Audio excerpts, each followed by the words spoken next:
Қайырлы күн, құрметті әріптестер.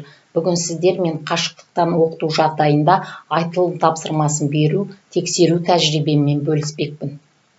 Тіл сабақтарында тыңдалым, айтылым, оқылым, жазылым дағдылары қатар іске асырылып отыратыны белгілі. Дәстүрлі сабақ беру барысында мұғалім мен оқушы үшін академиялық 40 минутпен бір-біріне ыңғайлы атмосферада қолдау көрсете отырып жұмыс істеу мүмкіндігі берілген. Ал қашықтықтан оқыту жағдайында біз ненің жетіспеушілігі мен қажеттілігін аса сезіндік. Қашықтықтан оқыту жағдайында уақыт қалыптасқан мөлшерден шектеулі және оқушы мен мұғалім арасында қажетті деңгейде ыңғайлы қарым-қатынастың жетіспеушілігін сезіндік. Осы жағдайларда жоғарыда аталған дағдыларды толықтай меңгерту мұғалім мен оқушы үшін біраз қиындық туғызғаны белгілі. Әсіресе өтілген бөлім соңында алынатын бөлім аралық жиынтық бағалау жұмысының тапсырмаларын орындату барысында. Бұл жағдаяттан тиімді шығу үшін әр мұғалім ең тиімді деп санаған әдісін қолданғаны рас. Тыңдалым тапсырмасын сабақ барысында алып, айтылым дағдысы бойынша берілген тапсырманың жұмысын аудиожазба арқылы қабылдау тәжірибесін қолдандық. Айтылым дағдысының ерекшеліктерін зерттеуші ғалым Левельд айтылым арқылы оқушы ойын тұжырымдауды, ойын қалыптастыруды, артикуляциясын қалыпқа келтіруді, өз-өзін бақылауды, рефлексия жасауды үйренеді деген болатын. Аудиожазба арқылы алынған айтылым тапсырмасы осы айтылған дағдылардың оқушы бойында қаншалықты қалыптасқанын анықтауға, тексеруге толықтай мүмкіндік береді. Сөзіміз дәлелді болу үшін тәжірибеге тоқталайық.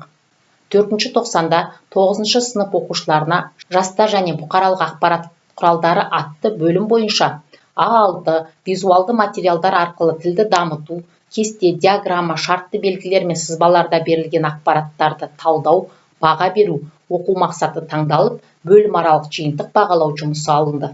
Айтылым дағдысына қатысты оқу мақсатын тексеру үшін оқушыға берілген суретке қарап, онда берілген ақпарат туралы айтыңыз деген тапсырма берілді.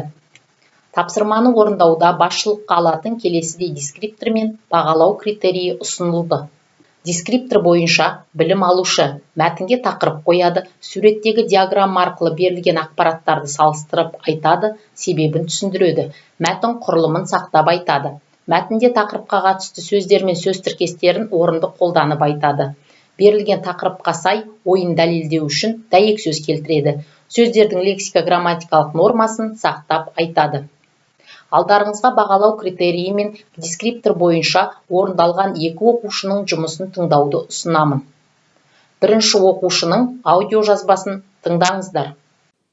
Қазіргі уақытта біздің өміріміздегі үлкен бөлігін бұқаралық ақпарат құралдары құрайды. Себебі 21-ші ғасыр ақпараттық ғасыр. Статистика бойынша шетелдегі ең көп бұл Ресейдегі телеарналары 161 телеарна және ең аз бұл Кипр 1 телеарна. Қазақстанның ішінде 2014 және 2018 жылдары арасында бақтың тез өсуі болды.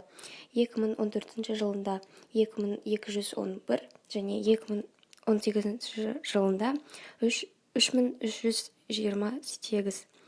2019 жылдың статистикаға қарағанда бақтың ішінде 2% радио, 4% телеарна, 10% ақпараттық агенттік және желілік басылым және 84% мерзімді баспа басылым.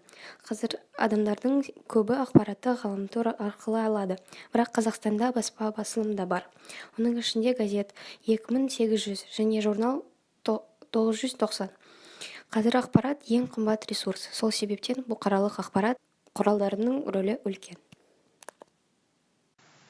Екінші оқушының аудиожазбасын тыңдаңыздар. Бұқаралық ақпарат құралдары. Бұқаралық ақпарат құралдары ол арнайы техникалық құралдардың көмегімен, яғни теледидар, радио, ғаламтор, газет пен журналдар арқылы кез келген тұлғаларға әртүрлі мәліметтерді ашық жариялауға арналған әлеуметтік мекемелер. Олар жайлы Наполеон Бонапарт былай деп айтатын: жауға қарсы 100 мың қол әскерден 4 газетін ойсырата соққы беру мүмкіндігі зор. Олардың басты қызметі тұтынушыға ақпарат беру, білімін ұлғайту және де дүниетанымын кеңейту. Қазақстанда бұқаралық ақпарат құралдары өте дамыған болып саналады. Олардың саны жылдан жылға өсіп жатыр. Егерде 2014 жылы олардың саны тек қана 2211 болса, 2018 жылы олардың саны 3328-ге өскен. Қазақстандағы бұқаралық ақпарат құралдарының құрылымы әркелкі. Оның 84% мерзімді баспа басылым, 10% ақпараттық агенттік және желілік басылым, 4% телеарна және де 2% радио. 2009 жылғы 15 қаңтардағы жағдай бойынша бұқаралық ақпарат құралдарының тізімінде 225 теле-радиоарна тіркелген.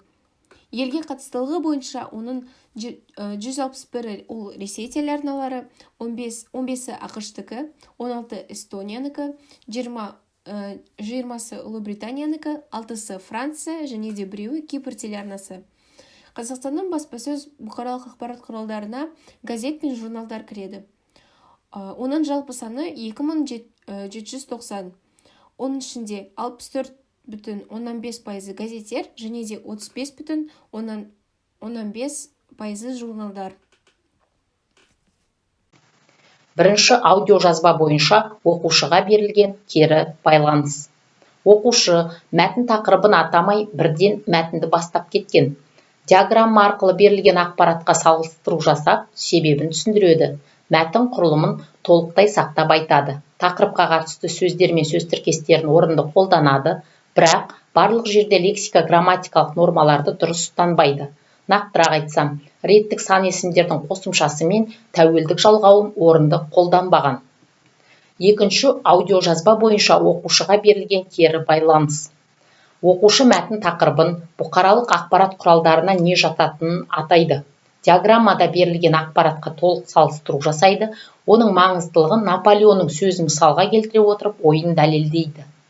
Мәтін құрылымын сақтайды, тақырыпқа қатысты сөз тіркестерін дұрыс қолданады, лексика грамматикалық нормаларды сақтап сөйлейді. Байқап отырсаңыздар, екі жұмыста жақсы және өте жақсы деңгейде орындалған. Өйткені бұл оқушылар нақты құрылған бағалау критерийі мен дескрипторды ұстанып, тапсырманы орындай алған. Сонымен қатар, осы оқушылардан алынған кері байланыстан олар жұмыстарына түзету енгізу арқылы ойларын тұжырымдауды, мәтін құрылымын сақтауды, артикуляцияларын қалыпқа келтіруді үйреніп, аталған деңгейге жеткендігін айтты. Айтылым тапсырмасын аудиожазба түрінде қабылдау арқылы оның келесідей тиімді жақтарын байқадым.